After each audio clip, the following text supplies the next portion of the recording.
Praise the Lord, dear friends. இன்னைக்கு ஆண்டவருடைய வார்த்தை என் கை அவனோடே இருக்கும். Dear friends, தேவனோட கரம் நம்ம வாழ்க்கையில இருக்கிறப்போ நம்ம செய்யற எல்லா காரியத்தையும் தேவன் வாய்க்க செய்வாரு. தேவனோட கரம் நம்மளோட இருக்கிறப்ப கூட நம்மளோட தோல்விகளை ஜெயமாக தேவன் மாற்றி தருவாரு. தேவனோட கரம் நம்மளோட இருக்கிறப்போ துன்பத்தை சந்தோஷமாக மாற்றி தருவாரு.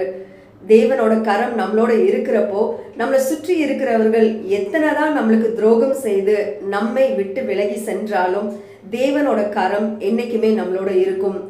தேவனோட கரம் நம்ம வாழ்க்கையில இருக்கிறப்போ நம்ம என்னைக்குமே சரியான பாதையில நடக்கிறோன்றது தான் ஒரு பெரிய சாட்சியா இருக்கும்.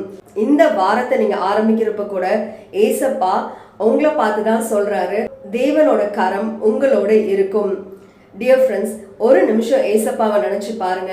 இந்த உலகத்துல இருக்கிறப்போ அநேகர் அவரை துன்பப்படுத்தி தான் பார்த்தாங்க, அவருக்கு துரோகம் செய்து அவரை கஷ்டப்படுத்தி பார்த்தாங்க.